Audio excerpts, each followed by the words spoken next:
Hello बच्चों, आज हम आपकी अर्थशास्त्र की बुक का सेकंड चैप्टर भारतीय अर्थव्यवस्था के क्षेत्र को पढ़ेंगे।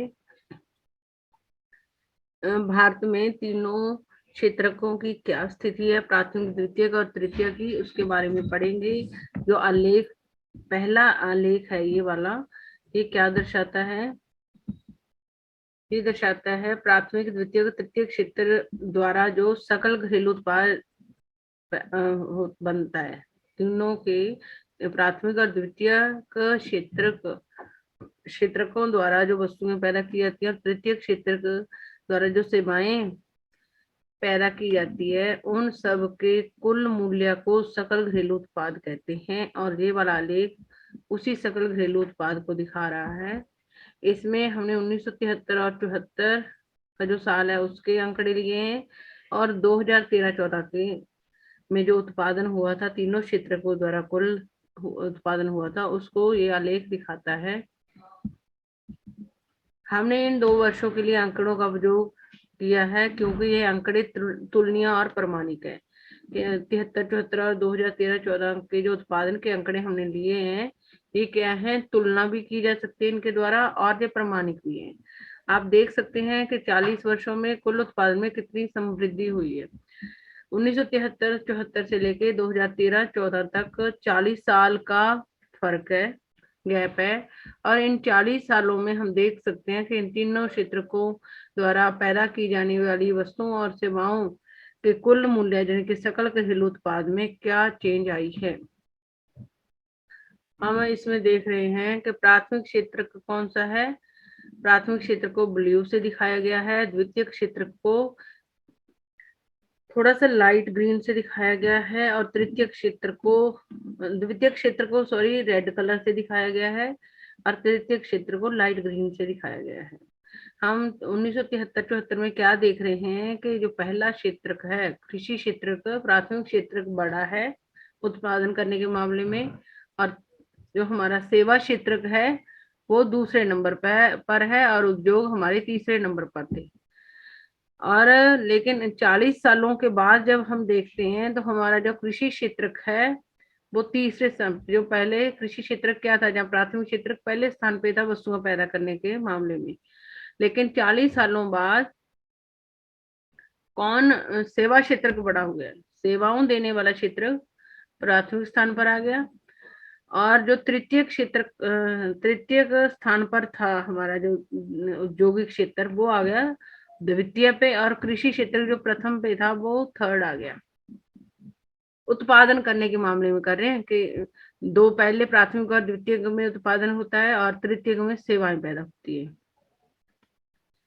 73-74 में कृषि क्षेत्र बड़ा था उत्पादन करने में, और दूसरे नंबर पर सेवाओं देने वाला क्षेत्र था, तीसरे पे उद्योग था। लेकिन 40 सालों में सब बदल गया, उल्टा हो गया काम। जो हमारा तृतीय क्षेत्र था वो पहले स्थान पर आ गया, औद्योगिक क्षेत्र दूसरे पे आ गया, और कृषि क्षेत्र तीसरे पे आ गया। और ऐसे ही आपको आलेख देकर कुछ क्वेश्चन भी पूछे जा सकते हैं। जैसे 1973-74 में सबसे बड़ा उत्पादक क्षेत्र कौन था, आपको भी पता, नीले से दिखाया गया जो प्राथमिक क्षेत्र जिसको हम कृषि क्षेत्र को भी कहते हैं। 2013-14 में सबसे बड़ा उत्पादक क्षेत्र कौन था, सेवा क्षेत्र, जिसको हम तीसरा कह रहे हैं, तृतीय क्षेत्र कह रहे हैं। क्या आप बता सकते हैं कि 30 वर्षों में किस क्षेत्र में सबसे अधिक समृद्धि हुई? देखने से पता चल रहा है कि 40 सालों में सबसे ज्यादा समृद्धि तृतीय क्षेत्र यानी कि सेवा क्षेत्र में हुई है। 2013-14 में भारत का जीडीपी क्या था? 2013-14 में क्या था जीडीपी, हम देखते हैं। 5 करोड़ 5 लाख 5 करोड़ 5 लाख हमारा जीडीपी था। आगे पढ़ते हैं। सन 1973-74 और 2013-14 के बीच तुलना क्या प्रदर्शित करती है, जिससे आप क्या निष्कर्ष निकाल सकते हैं, विचार करें। हमें 1973-74 से 2013-14 के बीच में जो हमने आंकड़ों की तुलना की उत्पादन के मामले में, उससे हमें क्या पता चलता है कि एक क्षेत्र का है जिसने सबसे ज्यादा वृद्धि की है, वो हमारा तृतीय क्षेत्र है। तो हम अब उस तीसरे क्षेत्र का जो बढ़ता वो है महत्व है, उसके बारे में पढ़ेंगे। उत्पादन में तृतीय क्षेत्र का बढ़ता महत्व, इतना महत्व क्यों बढ़ता जा रहा है कि 40 सालों में जो दूसरे स्थान पर था वो फर्स्ट पे आ गया, और उसमें थोड़ी बहुत वृद्धि नहीं हुई, बहुत ज्यादा वृद्धि हुई है दूसरे दोनों क्षेत्रकों के मुकाबले। वर्ष 1973-74 और 2013-14 के बीच 40 वर्षों में यद्यपि सभी क्षेत्रकों में उत्पादन में वृद्धि हुई, परंतु सबसे अधिक वृद्धि तृतीय क्षेत्र के उत्पादन में हुई। परिमाणतया वर्ष 2013-14 में भारत में प्राथमिक क्षेत्र को प्रतिस्थापित करते हुए तृतीय क्षेत्र सबसे बड़े उत्पादक क्षेत्र के रूप में उभरा। परिणाम क्या हुआ कि 2013-14 में भारत में प्राथमिक क्षेत्र का पहले तो 1973-74 में प्राथमिक क्षेत्र पहले स्थान पर था, लेकिन 40 साल बाद 2013-14 में जाके प्राथमिक क्षेत्र का स्थान किसने ले लिया? तृतीय क्षेत्र ने ले लिया, और सबसे बड़ा उत्पादक क्षेत्र बनकर उभरा सेवा क्षेत्र, जिसको हम तृतीय क्षेत्र कहते हैं। भारत में तृतीय क्षेत्र इतना महत्वपूर्ण क्यों हो गया? इसके कई कारण हो सकते हैं। पहला कारण तो यही है कि ये ऐसी सेवाएं देता है तीसरा क्षेत्र, जो हमारी रोजमर्रा की जिंदगी में जरूरी है। जैसे हम बीमार हो जाते हैं तो अस्पताल चाहिए, ये भी तृतीय क्षेत्र की सेवा है। और आजकल एजुकेशन के बिना जिंदगी जीना बहुत मुश्किल है। शैक्षिक संस्थाओं के बिना भी व्यक्ति नहीं रह सकता, इसलिए हर कोई भी ऐसा व्यक्ति नहीं है जो अपने बच्चों को स्कूल पढ़ने नहीं भेजता। और आजकल लोग अपने जो मैसेज है, चलो पुराने समय में डाक एवं तार द्वारा भेजते थे, लेकिन अब संचार के और भी अच्छे संसाधन आ गए, लोगों के पास आजकल ज्यादा टाइम तो है नहीं, तो अपने रिश्तेदारों जिससे उन्होंने कोई बात, दूर बैठे व्यक्ति से बात करनी होती है, फोन से भी बात कर लेते हैं। सेवा डाक डाक एवं तार सेवा थाना, आजकल आपको पता है लोगों के बीच में पॉपुलेशन बहुत बढ़ चुकी है, लोगों में लड़ाई झगड़े बढ़ते जा रहे हैं, जिनके निपटारे थाना और कचहरी करती है। ग्रामीण क्षेत्र में भी गांव के विकास के लिए कुछ कार्यालय का होना जरूरी है, तो ग्रामीण क्षेत्र में भी अब वो हमारा एक तीसरा स्तर आ गया सरकारों का, जो ग्रामीण क्षेत्र और शहरी क्षेत्रों के विकास के लिए बनाया गया है। ये भी जरूरी है, इसके बिना भी जिंदगी आगे नहीं बढ़ सकती। नगर निगम ये शहरों की व्यवस्था को सुधारते हैं। रक्षा भी जरूरी है देश की। परिवहन, एक जगह से दूसरी जगह जाने के लिए जरूरी है। बैंक हो गए, बैंकों में अगर हमारे पास ज्यादा पैसा तो हम जमा करवा सकते हैं, अगर कम है तो लोन ले सकते हैं। अगर बीमा कंपनियां हैं, अगर आजकल लोगों का कुछ, आजकल एज कम हो गई है, ज्यादा बीमारियां होने के कारण या टेंशन होने के कारण व्यक्ति की मृत्यु जल्दी हो जाती है, जिसके कारण लोग बीमा करवाते हैं, तो बीमा कंपनी जो सेवा देती है वो तृतीय क्षेत्र में आती है। जीवन जीने के लिए ये सेवाएं जरूरी हैं, इनके बिना व्यक्ति नहीं रह सकता, इसलिए भी मेरे ख्याल से तृतीय क्षेत्र को पहले स्थान पर आ गया है। इन्हें बुनियादी सेवाएं माना जाता है। किसी विकासशील देश में इन सेवाओं के प्रबंधन की जिम्मेवारी सरकार उठाती है। अगर ये भी क्वेश्चन बन जाता है कि जो तृतीय क्षेत्र की सेवाएं होती हैं वो विकासशील देशों में कौन देता है, तो इसकी जिम्मेवारी किसकी होती है? जो वन वर्ड में आ सकता है, सरकार की होती है। और प्राथमिक कारण तो आपको पता चल गया होगा कि जो सेवाएं दी जाती है वो जिंदगी जीने के लिए बहुत जरूरी है। तृतीय क्षेत्र ऐसी सेवाएं देता है जो जरूरी है, कोई भी व्यक्ति इन सेवाओं के बिना नहीं रह सकता। और विकासशील देशों में इन सेवाओं का प्रबंध कौन करता है? करने की जिम्मेदारी सरकार की होती है। अब हम आगे पढ़ते हैं, आर्थिक विकास की समझ पढ़ेंगे। द्वितीय बात क्या है? दूसरी बात क्या है? पहली बात तो थी कि ये तीसरा क्षेत्र कैसी सेवाएं देता है जो जीवन जीने के लिए जरूरी है, हर व्यक्ति को उन सेवाओं की हर रोज जरूरत पड़ती है। दूसरी बात यह है कि कृषि एवं उद्योग के विकास से परिवहन, व्यापार, भंडार जैसी सेवाओं का विकास। आपको पता है जैसे जैसे पॉपुलेशन बढ़ती जा रही है, जो कृषि से पैदा होने वाली वस्तुओं की मांग बढ़ रही है, और जैसे जैसे पॉपुलेशन बढ़ रही है, उद्योगों में बनने वाली वस्तुओं की भी मांग बढ़ रही है। जब कृषि और उद्योग में उत्पादन बढ़ेगा या इनका विकास होएगा, तो इनको परिवहन की भी जरूरत पड़ेगी, ज्यादा वस्तुएं बन जाएंगी तो भंडारण की भी जरूरत पड़ेगी। इन वस्तुओं जब ये वस्तुएं पैदा हो जाएंगी तो इनको दूसरे लोगों तक पहुंचाने के लिए व्यापार की भी जरूरत पड़ेगी। तो दूसरी वजह है कि कृषि और औद्योगिक क्षेत्र का विकास होने से, तीसरे जितना विकास इन दोनों क्षेत्रों का होएगा, उतना ही ज्यादा तीसरा क्षेत्र बढ़ता जाएगा। पहले और दूसरे क्षेत्र के जितने ज्यादा विकास होएगा, तीसरा क्षेत्र उससे कई गुना ज्यादा बढ़ जाता है। प्राथमिक और द्वितीय क्षेत्र का विकास जितना अधिक होगा, ऐसी सेवाओं की मांग उतनी ही अधिक होगी। पहले और दूसरे क्षेत्र का जितना ज्यादा विकास होगा, उतना ही तीसरे क्षेत्र की सेवाओं की मांग बढ़ेगी। दूसरा कारण ये है कि अगर पहला जनसंख्या बढ़ रही है, जिसके कारण खेती से पैदा होने वाली वस्तुएं और उद्योगों से पैदा होने वाली वस्तुओं की मांग बढ़ रही है, इसलिए कृषि क्षेत्र में भी और उद्योग में भी कोशिश की जा रही है ज्यादा से ज्यादा वस्तुएं पैदा करने की। अगर उन वहां पे ज्यादा वस्तुएं पैदा होंगी तो तीसरे क्षेत्र की सेवाओं की मांग बढ़ेगी। तीसरी बात है,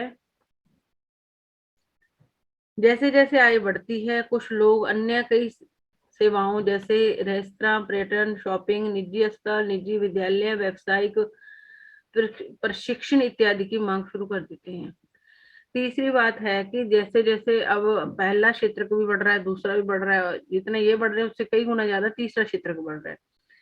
इसका मतलब क्या है कि लोगों को ज्यादा काम मिल रहा है, लोगों की आमदनी बढ़ रही है।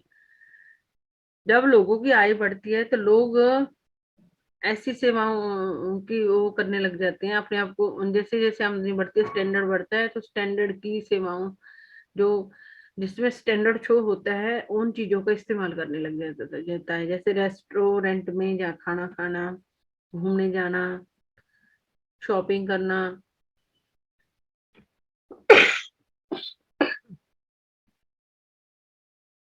निजी अस्पताल,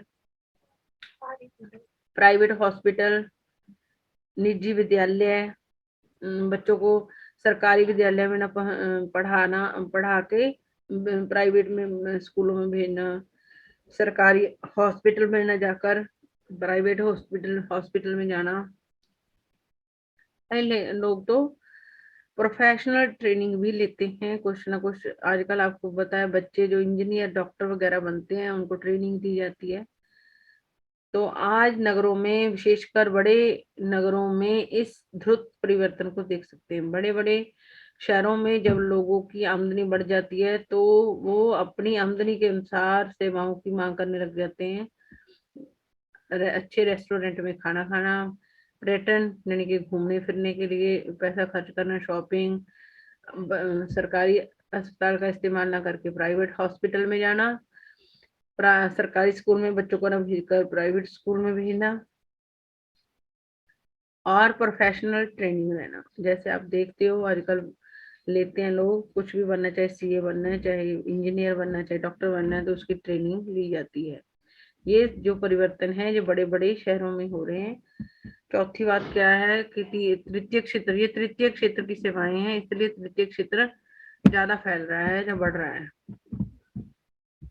आगे है चौथी बात क्या है इसके बढ़ने की। ये बड़े क्वेश्चन में पर अब बड़े नहीं आएंगे, छोटे क्वेश्चन आएंगे। चौथी बात है कि विगत दशकों में सूचना और संचार पर उद्योग की पर आधारित कुछ नवीन सेवाएं महत्वपूर्ण एवं अपरिहार्य होंगी।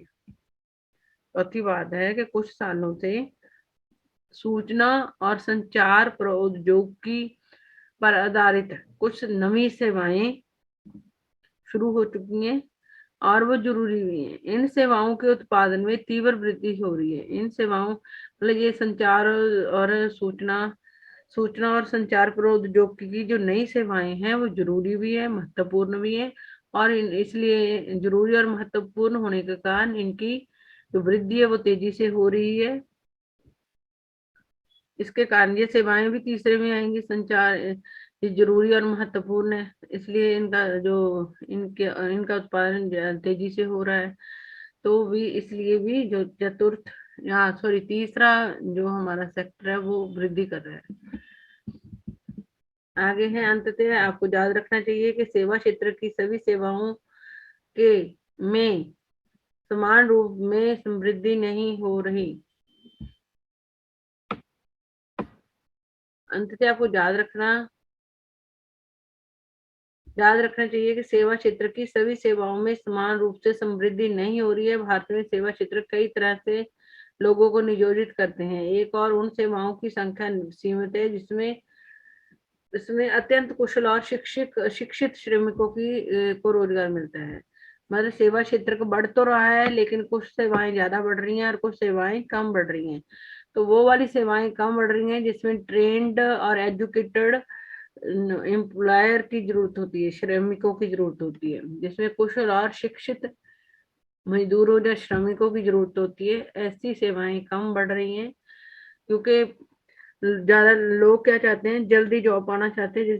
अगर वो पढ़े लिखेंगे तो उनको जल्दी जॉब नहीं मिलती, तो इसलिए लोग ज्यादा पढ़ाई लिखाई ना करके और ट्रेनिंग ना ले करके छोटे मोटे काम करते हैं।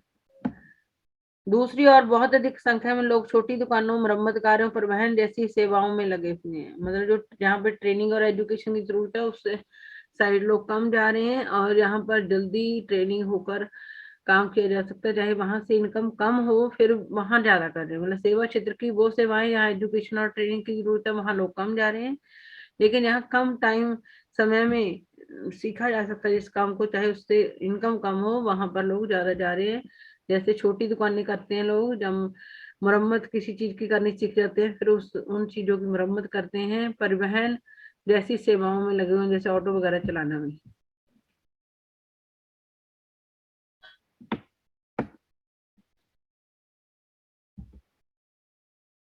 वे लोग बड़ी मुश्किल से जीविका निर्वाह कर पाते हैं, और वे इन सेवाओं में इसलिए लगे हुए हैं क्योंकि उनके पास कोई अन्य वैकल्पिक अवसर नहीं है।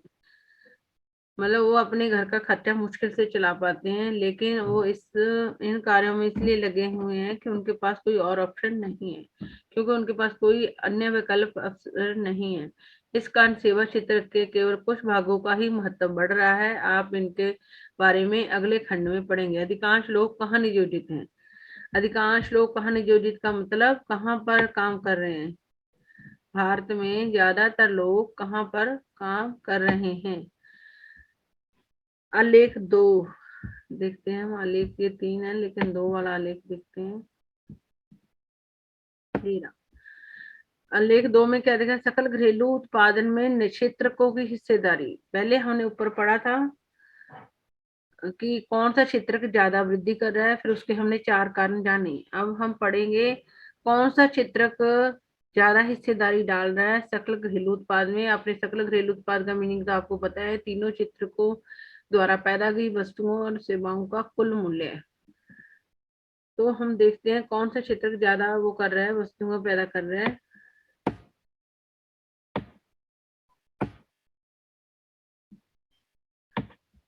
भारत के संदर्भ में एक उल्लेखनीय तथ्य है कि यद्यपि सकल घरेलू उत्पाद में तीनों क्षेत्रकों की हिस्सेदारी में परिवर्तन हुआ है, फिर भी रोजगार में ऐसा ही परिवर्तन नहीं हुआ है।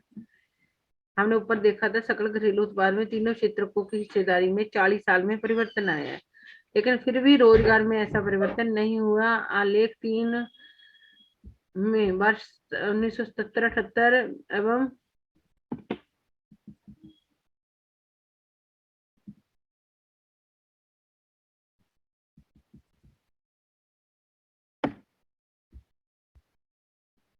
दो का आलेख 2 के बारे में पढ़ते हैं। आलेख 2 में क्या है? क्षेत्रकों की हिस्सेदारी है। इसमें क्या लग रहा है आपको? 1973-74 में भी सेवा क्षेत्र की मेरे ख्याल से पहले तो कृषि क्षेत्र के ज्यादा वो कर रहा था, पहले नंबर पे था। लेकिन अगर हम इसमें देखें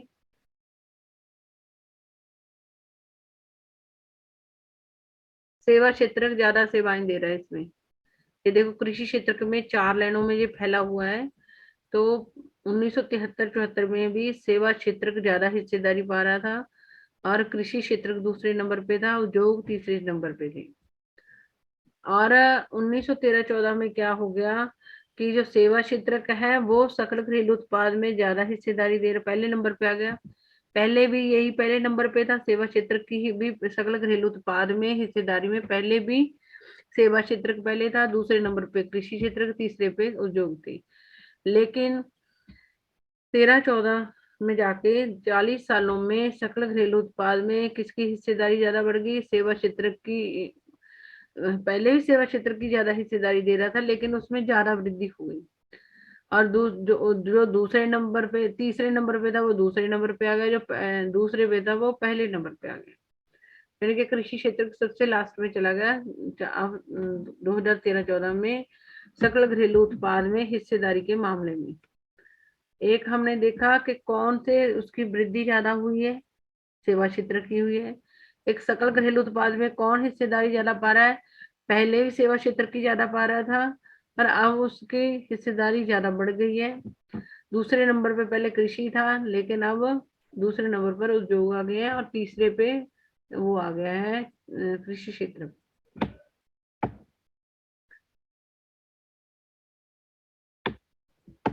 अब हम पढ़ते हैं तीसरा, रोजगार के क्षेत्रों के हिस्से, रोजगार में क्षेत्रकों की हिस्सेदारी। हम देख पहले क्या था, 1970-78 में क्या था, 71% लोगों को अपने इंडिया के 71% लोगों को रोजगार कौन दे रहा था? प्राथमिक क्षेत्र। और 18% रोजगार कौन दे रहा था? सेवा क्षेत्र का। और सबसे कम दे रहा था औद्योगिक क्षेत्र। लेकिन 40 सालों में क्या बदलाव आया हुआ है? पहले भी रोजगार देने के मामले में पहले भी प्राथमिक क्षेत्र ही आगे था, और 40 साल बाद भी आज भी सेवा यही प्राथमिक क्षेत्र ही आगे है। लेकिन इन दोनों क्षेत्रकों में सेवा क्षेत्र पहले भी दूसरे नंबर पर ही रोजगार दे रहा था, अब भी दूसरे नंबर पर ही दे रहा है रोजगार के मामले में। और थोड़ा उद्योगों ने भी उद्योगों में रोजगार बढ़ा है, रोजगार देने देने ज्यादा देने लगे हैं उद्योग, मतलब ज्यादा चेंज नहीं आई। पहले पे रोजगार देने के मामले में कृषि क्षेत्र का पहले भी वही था, पहले ज्यादा दे रहा था वो। और दूसरे नंबर पे सेवा क्षेत्र था, अब भी सेवा क्षेत्र है, लेकिन सेवा क्षेत्र के रोजगार देने में थोड़ा वृद्धि हुई है उसकी। और उद्योग तीसरे पे ही है, उद्योगों में भी थोड़ा रोजगार बढ़ा है। प्राथमिक क्षेत्र से रोजगार का ऐसे क्षेत्र स्थानांतरण क्यों नहीं हुआ? इसका कारण यह है कि द्वितीय और तृतीय क्षेत्र में रोजगार के पर्याप्त अवसरों का सृजन नहीं हुआ।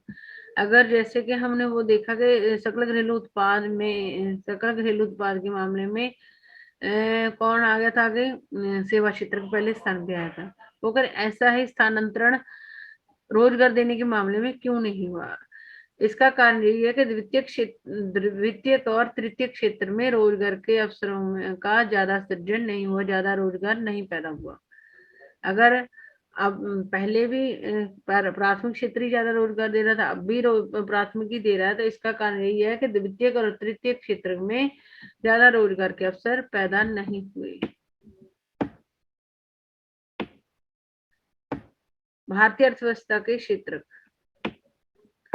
अवधि में, यद्यपि इस अवधि में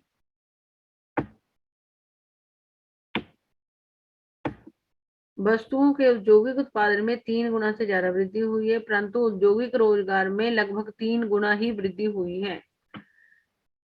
वस्तुओं के औद्योगिक उत्पादन में तो उद्योगों ने 3 गुना ज्यादा वृद्धि कर ली है, लेकिन रोजगार के मामले में 3 गुना ही वृद्धि हुई है। उत्पादन भी होता है, आपको पता है, उद्योगों में, और रोजगार भी दिया जाता है। उत्पाद में वृद्धि तो 3 गुना से ज्यादा हो गई है उद्योगों के, लेकिन रोजगार 3 गुना ज्यादा बढ़ गया, 3 गुना ही हुआ है। तृतीय क्षेत्र पर भी यही बात लागू होती है कि सेवा क्षेत्र में उत्पादन 14 गुना वृद्धि हुई है, परंतु रोजगार में 5 गुना से भी कम वृद्धि हुई है। आपको समझ आ गई होगी कि औद्योगिक क्षेत्र में उत्पादन में 3 गुना से ज्यादा वृद्धि होगी, लेकिन रोजगार में 3 गुना वृद्धि हुई है। और सेवा क्षेत्र में 14 गुना होगी उत्पादन में वृद्धि, लेकिन रोजगार में 5 गुना वृद्धि हुई है। ये वन वर्ड में भी आ सकता है कि किसमें उत्पाद, औद्योगिक क्षेत्र के उत्पादन में कितनी वृद्धि हुई है और रोजगार में कितनी हुई है, और सेवा क्षेत्र के उत्पादन में कितनी हुई है और रोजगार में कितनी हुई है। ये आपको अंडरलाइन कर लो, ये चीजें याद होनी चाहिए आपको। 14 गुना वृद्धि होगी उत्पादन में, सेवा क्षेत्र में, ये इंपॉर्टेंट चीजें हैं, इसमें क्वेश्चन बन के आ सकते हैं। और औद्योगिक क्षेत्र में, औद्योगिक उत्पादन में 3 गुना से ज्यादा वृद्धि, उत्पादन में 3 गुना से ज्यादा वृद्धि हुई, परंतु औद्योगिक रोजगार में लगभग 3 गुना ही वृद्धि हुई है। ये चीज इम्पोर्टेंट है।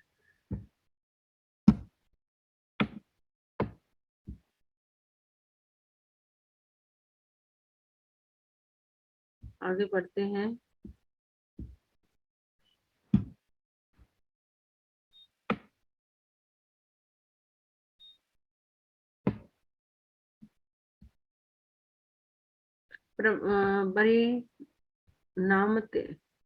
परिणामतः देश में आधे से अधिक श्रमिक प्राथमिक क्षेत्र, परिणामतः देश में आधे से अधिक श्रमिक प्राथमिक क्षेत्र मुख्यतः कृषि क्षेत्र में काम कर रहे हैं। मतलब अब ये भी बन सकता है, कृषि क्षेत्र में कितने आधे से अधिक श्रमिक प्राथमिक क्षेत्र में काम कर रहे हैं, कृषि क्षेत्र में काम कर रहे हैं, जिसका सकल घरेलू उत्पादन में योगदान लगभग 1/6 है। आधे से ज्यादा कृषि में लगे हुए हैं लोग काम करने में, लेकिन सकल घरेलू उत्पाद में उसका 1/6वां भाग है। कृषि कितना भाग पा रही है अपना सकल घरेलू उत्पाद में? 1/6 भाग, और लेकिन आधे से ज्यादा, भारत के आधे से ज्यादा लोगों को रोजगार दे रही है। या प्राथमिक क्षेत्र की बात हो रही है यहाँ पे। इसकी तुलना में द्वितीयक और तृतीयक क्षेत्र का सकल घरेलू उत्पाद में बाकी हिस्सा है, परंतु ये क्षेत्र कम लोगों को रोजगार प्रदान करते हैं। 1/6वां भाग तो सकल घरेलू उत्पाद में कृषि पा रही है, लेकिन आधे से ज्यादा लोगों को रोजगार दे रही है। लेकिन द्वितीय और तृतीय क्षेत्र सकल घरेलू उत्पाद में जो बाकी का हिस्सा है, वो सारा सकल घरेलू उत्पाद ज्यादा इन दोनों से आ रहा है, औद्योगिक और सकल घरेलू उत्पाद से। लेकिन ये दोनों क्षेत्र का रोजगार कम दे रहे हैं लोगों को। इसका क्या मतलब है कि कृषि क्षेत्र में लोगों के जो में लगे श्रमिक अपनी क्षमता से कम काम कर रहे हैं। अगर रोजगार ज्यादा दे रहा है, कृषि क्षेत्र का आधे से ज्यादा लोगों को रोजगार दे रहा है, लेकिन सकल घरेलू उत्पादन में उसका कम योगदान है, तो इसका मतलब क्या है कि श्रमिक अपनी क्षमता से कम का, याद रखना कि प्राथमिक क्षेत्र में लगे हुए जो श्रमिक है वो अपनी क्षमता से कम उत्पादन कर रहे हैं, और दूसरे दोनों क्षेत्रों में जो श्रमिक है वो अपना क्षमता से अधिक। पहले क्षेत्र में याद रखो, पहले क्षेत्र में क्या है, श्रमिक अपनी क्षमता से कम उत्पादन कर रहे हैं। दूसरे और तीसरे क्षेत्र में, दूसरे और तीसरे क्षेत्र में क्षमता से कम की बजाय अधिक अधिक करेंगे, इसकी जगह हम अधिक उत्पादन कर रहे हैं। पहले क्षेत्र में श्रमिक अपनी क्षमता से कम उत्पादन कर रहे हैं, लेकिन द्वितीय और तृतीय क्षेत्र में श्रमिक अपनी क्षमता से अधिक उत्पादन कर रहे हैं। क्या इसका अर्थ यह है कि कृषि में आवश्यकता से अधिक लोग लगे हुए हैं? इसका मतलब जब आधे से ज्यादा लोगों को रोजगार दे रही है, तो इसका और फिर भी उत्पादन कम हो रहा है उसका, तो इसका मतलब है कि कृषि में जितने लोगों की जरूरत है उससे ज्यादा लोग लगे हुए हैं। अतएव यदि आप कुछ लोगों को कृषि से हटा देते हो तो भी उत्पादन प्रभावित नहीं होगा। अगर उत्पाद कृषि में लोगों को, आधे से ज्यादा लोगों को, भारत के आधे से ज्यादा लोग कृषि क्षेत्र में काम कर रहे हैं, तो इसका मतलब है कि कृषि में जो लोग हैं वो अपनी क्षमता से कम उत्पादन कर रहे हैं। और इसका मतलब यही भी है कि जितने लोगों की कृषि क्षेत्र में जरूरत है उससे ज्यादा लोग उसमें लगे हुए हैं। अतएव यदि हम कृषि क्षेत्र से कुछ लोगों को हटा भी दें तो भी कृषि क्षेत्र को ज्यादा प्रभावित नहीं होगा।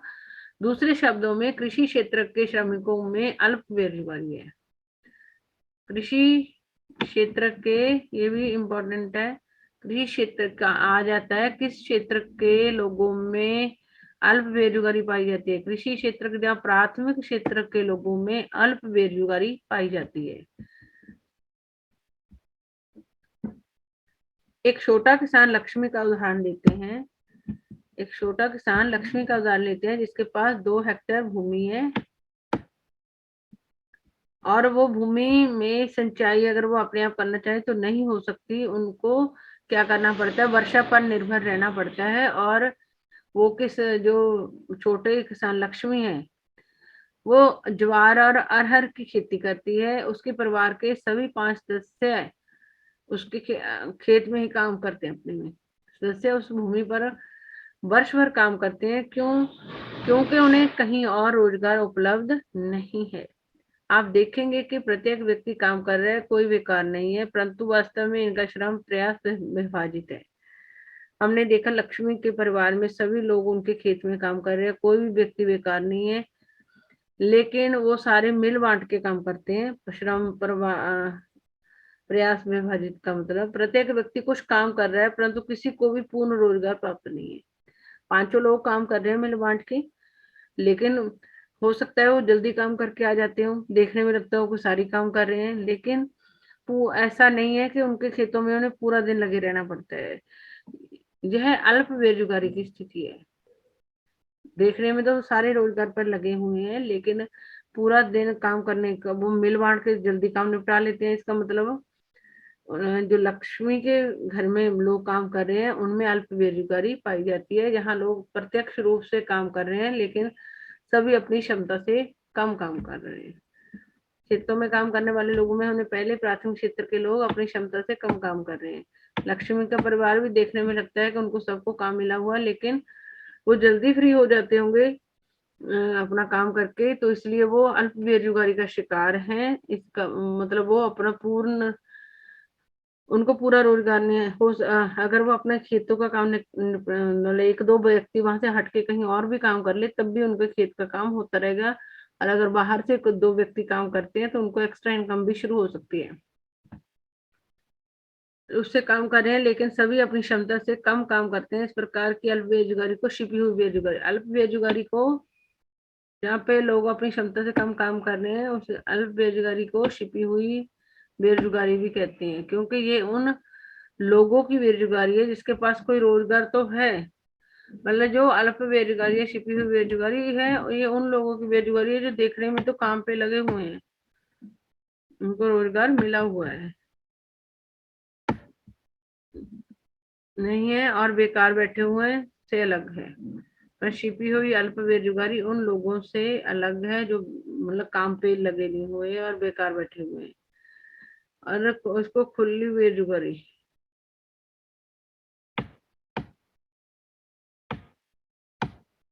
इसको खुली बेरोजगारी भी कह सकते हैं, अल्प बेरोजगारी भी कह सकते हैं, छिपी बेरोजगारी, इसलिए इसे प्रच्छन्न बेरोजगारी भी कहा जाता है। क्या 4 नाम है इसके, कोई भी आ जाए तो आप वही कहोगे। कहाँ पे? खेती में या प्राथमिक क्षेत्र में। कैसी बेरोजगारी? अल्प बेरोजगारी, छिपी बेरोजगारी, खुली बेरोजगारी। ये किससे अलग है? उन लोगों से अलग है जो बिल्कुल जिनको काम ही नहीं मिला हुआ, जो बेकार बैठे हुए हैं। कृषि में लगे हुए लोग तो देखने में काम पे लगे हुए हैं।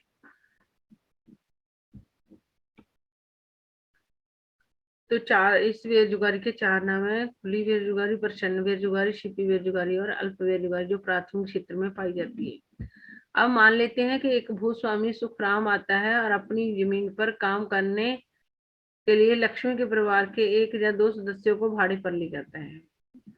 कोई बड़ा जमींदार या किसी भूमि का मालिक सुखराम आकर लक्ष्मी के अपनी जमीन पर काम करने के लिए, मतलब सुखराम को अपनी भूमि पर जमीन पर काम करने के लिए व्यक्तियों की जरूरत हुई तो वो लक्ष्मी के पास आता है और लक्ष्मी के परिवार के 1 या 2 सदस्यों को भाड़े पर ले जाता है। अब लक्ष्मी को के परिवार को मजदूरी के द्वारा कुछ अतिरिक्त आय होती है।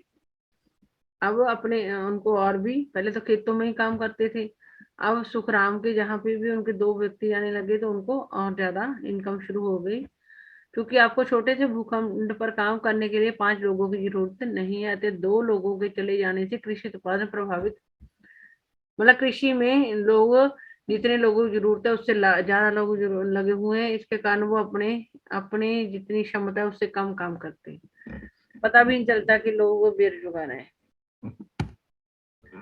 दिए गए उदाहरण में दो सदस्य किसी कारखाने में भी काम करने के लिए जा सकते हैं। एक बार फिर परिवार की कमाई में वृद्धि होगी और वे लोग अपनी भूमि से पहले जैसा उत्पादन करते रहेंगे। मतलब अगर लक्ष्मी की फैमिली के कुछ लोग बाहर भी काम करने चले जाएं तो वो अपने खेतों से भी उतना ही उत्पादन लेते रहेंगे और बाहर से उनको एक्स्ट्रा इनकम शुरू हो जाएगी।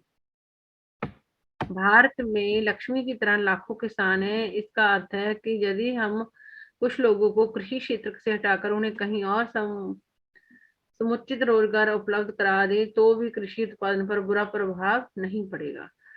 जैसे कि प्राथमिक क्षेत्र या कृषि क्षेत्र में ही ये अल्प बेरोजगारी और छिपी बेरोजगारी पाई जाती है, जब प्रचंड बेरोजगारी पाई जाती है। तो हमारे देश में बहुत सारे किसान हैं।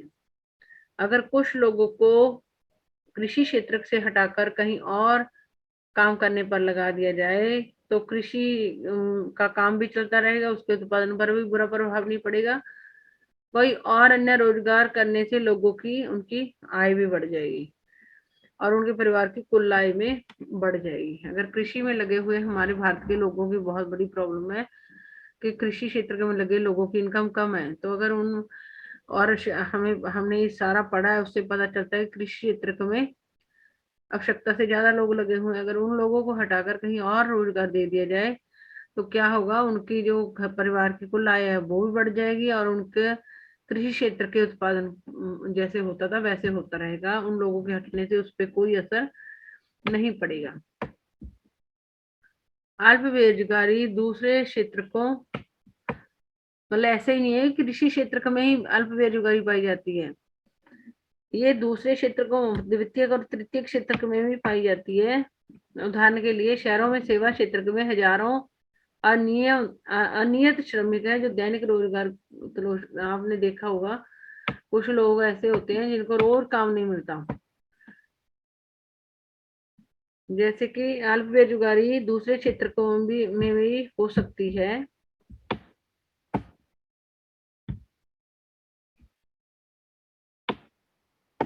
अल्प बेरोजगारी दूसरे क्षेत्रों में भी हो सकती है। उदाहरण के लिए शहरों में सेवा क्षेत्र में हजारों अनियत श्रमिक हैं जो दैनिक रोजगार की तलाश करते हैं। मतलब आपने देखा होगा अलग अलग चौक पर लोग खड़े होते हैं कि उनको कोई ले जाए काम के लिए। शहरों में प्लम्बर जो पाइपों हमारी पाइपों वगैरह की मरम्मत करते हैं, पेंटर हुआ, मरम्मत कार्य करने जैसे रोजगार करते हैं, और अन्य लोग असुविधाजनक विषम काम करते हैं। उनमें से कई रोजाना काम नहीं पाते। पेंटर हुआ, प्लम्बर हुआ, मरम्मत कार्य करने वाले हो गए और मजदूर हो गए जो रोज काम की तलाश में निकलते हैं। इनको रोज लोगों को पर्याप्त काम नहीं मिलता। अन्य लोग असुविधाजनक विषय विषम काम करते हैं, मतलब जो काम उनको नहीं करना था वो भी लोग करते हैं। तो इसमें क्या होता है, उनको दिक्कत होती है, काम भी नहीं मिल पाता और वो काम करने में भी असुविधा होती है उनको। उनमें से कई लोग रोजाना काम नहीं पाते। इसी प्रकार हम सेवा क्षेत्र के कुछ लोगों को सड़कों पर ठेला खींचते अथवा कुछ चीजें बेचते हुए देखते हैं, जहां वे पूरा दिन बिता देते हैं परंतु बहुत कम कमा पाते हैं। हम देखते हैं कि रेडी पटरी पे वाले लोग जो सारा दिन अपनी रेडी को खींचते हैं और कुछ चीजें बेचते हैं और वो पूरा दिन भी वहां पे बिता दे तो भी वो उतना नहीं कमा पाते जितना उनको कमाना चाहिए। वे यह काम इसलिए कर रहे हैं क्योंकि उनके पास कोई बेहतर अवसर, अगर रेडी पटरी वाले जो ठेला खींचने वाले लोग काम करते हैं वो ऐसा काम इसलिए कर रहे हैं क्योंकि उनको कोई और काम नहीं मिल रहा, उनके पास कोई दूसरा अवसर नहीं है।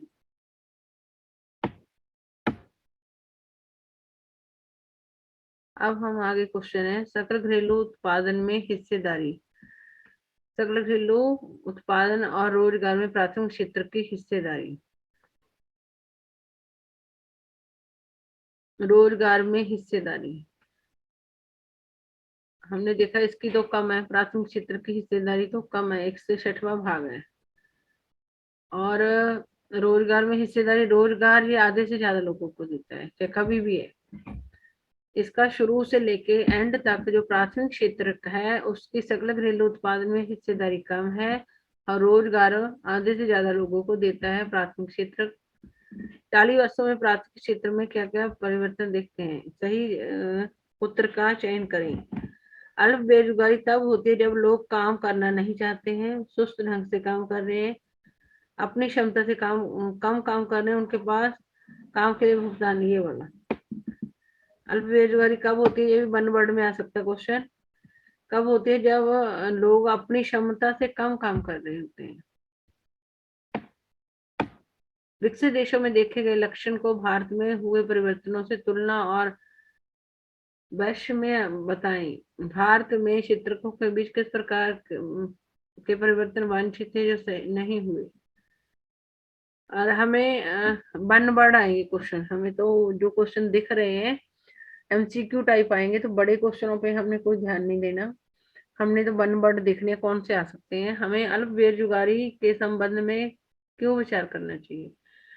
क्योंकि हमारे जो ज्यादातर तो वो कृषि क्षेत्र में ही ज्यादा अल्प बेरोजगार हैं, जो अपनी क्षमता से कम काम कर रहे हैं। देखने में लगता है कि वो उनको रोजगार मिला हुआ, लेकिन उनको रोजगार नहीं मिला हुआ। तो इसलिए इस पे विचार करना जरूरी है, ताकि लोगों को मतलब लोगों को अगर वहां से हटा के कहीं और लगाया जाए तो हमारा कृषि का उत्पादन भी उतना ही होता रहेगा और उनको ज्यादा इनकम हो जाएगी लोगों को। और ये सेवा क्षेत्र में भी ऐसी बेरोजगारी पाई जाती है, देखने में लोग लगता है काम कर रहे हैं, लेकिन असल में वो उनको उतना काम नहीं मिल रहा होता जितना वो कर सकते हैं। इसलिए इसके ऊपर विचार करना जरूरी है। लोग रोजगार के लिए तो लोग काम करते हैं, अगर उनको इस बात की समझ नहीं होगी कि उनको पूर्ण रोजगार मिल रहा है या नहीं, तो ये गलत है। तो इसलिए अल्प बेरोजगारी के संबंध में विचार करना चाहिए हमें। अतिरिक्त रोजगार का सृजन कैसे हो? उपरोक्त चर्चा में हम देख सकते हैं कि कृषि क्षेत्र में अल्प बेरोजगारी की गंभीर स्थिति बनी हुई है। कुछ लोग ऐसे हैं जिन्हें बिल्कुल रोजगार नहीं मिला है। लोगों के लिए रोजगार की वृद्धि कैसे की जा सकती है, हम कुछ तरीकों को देखते हैं। अल्प बेरोजगारी को खत्म करने के लिए हम रोजगार के अवसरों को बढ़ाने के लिए इसके बारे में सोचेंगे। हम लक्ष्मी और उसके 2 हेक्टेयर असिंचित भूखंड का उदाहरण लेते हैं। उसके परिवार की भूमि की सिंचाई हेतु एक कुएं का निर्माण करने के लिए सरकार कुछ मुद्रा व्यय कर सकती है, या बैंक ऋण प्रदान कर सकता है। तब लक्ष्मी अपनी भूमि की सिंचाई करने में सक्षम होगी और रबी मौसम में एक दूसरी फसल गेहूं उग जाती है। हम मान लेते हैं कि 1 हेक्टेयर गेहूं की फसल 2 लोगों को 50 दिनों बीज डालने, पानी देने, खाद डालने और कटाई में एक रोजगार प्रदान कर सकती है। अतः परिवार के 2 अन्य सदस्यों को अपनी जमीन में रोजगार मिल सकता है। अब मान लेते हैं कि ऐसे कई खेतों की सिंचाई के लिए एक नए बांध का निर्माण किया जाता है अथवा एक नहर खोदी जाती है। इससे कृषि क्षेत्र में रोजगार के अनेक अवसर सृजित हो सकेंगे और अल्प बेरोजगारी की समस्या अपने आप कम हो जाएगी। इन्होंने ये कहा है कि जो लक्ष्मी है, जो जिनके 5 सदस्य है, उनके अपने खेतों पर ही काम कर रहे थे, मिल बांट के काम कर रहे थे, और सिंचाई अपने खेत की सिंचाई के लिए वो वर्षा पर निर्भर थी। अगर सरकार उसको ऋण देकर या उसके खेत में कुएं का निर्माण कर दे तो क्या होगा? वो एक की जगह 2 फसलें बो पाएगी।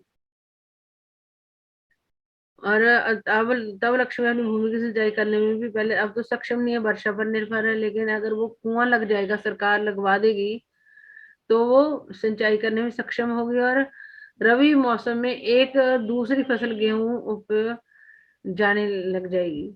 हम मान लेते हैं कि 1 हेक्टेयर गेहूं की फसल 2 लोगों को, अगर 1 हेक्टेयर में हमने वो को सोच लेते हैं, कहते हैं एक है, उसके पास 2 हेक्टेयर है, 50 दिनों तक 2 व्यक्तियों को वो तक काम दे सकती है। इसमें 4 लोग काम करते थे, एक व्यक्ति उनका कहीं बाहर काम कर सकता है। 50 दिन तक बीज डालने, पानी देने, खाद डालने और कटाई में 5 दिन, 50 दिन तक 2 लोगों को 1 हेक्टेयर भूमि का काम करने में काम मिल जाएगा। एक रोजगार प्रदान कर सकती है, तो परिवार के 2 अन्य सदस्यों को अपनी जमीन में रोजगार मिल सकता है। अब मान लेते हैं कि ऐसे कई खेतों की सिंचाई के लिए एक नए बांध का निर्माण किया जाता है अथवा एक नहर खोदी जाती है, तो इससे कृषि क्षेत्र में रोजगार के अनेक अवसर से, अगर मतलब और भी कुछ एरियाज होंगे जहां पर सिंचाई पर लोग वर्षा पर निर्भर होंगे, तो वहां पर भी अगर बांध बना दिए जाएं खेती करने के लिए, तो भी बहुत सारे लोगों को काम मिल जाएगा। इससे कृषि क्षेत्र में रोजगार के अनेक अवसर सृजित हो सकेंगे और अल्प बेरोजगारी की समस्या अपने आप खत्म कम हो जाएगी। कृषि क्षेत्र में क्या है, अल्प बेरोजगारी पाई जाती है। अल्प बेरोजगारी को दूर करने के लिए सरकार छोटे किसानों की हेल्प कर सकती है और किसी बड़े एरिया में बांध वगैरह बना के सिंचाई, कई सारे बहुत सारे खेतों में सिंचाई का प्रबंध कर सकती है। इससे भी खेती में बहुत सारे रोजगार के अवसर सृजन होंगे। तो अगला इसका भाग हम अगली वीडियो में पढ़ेंगे।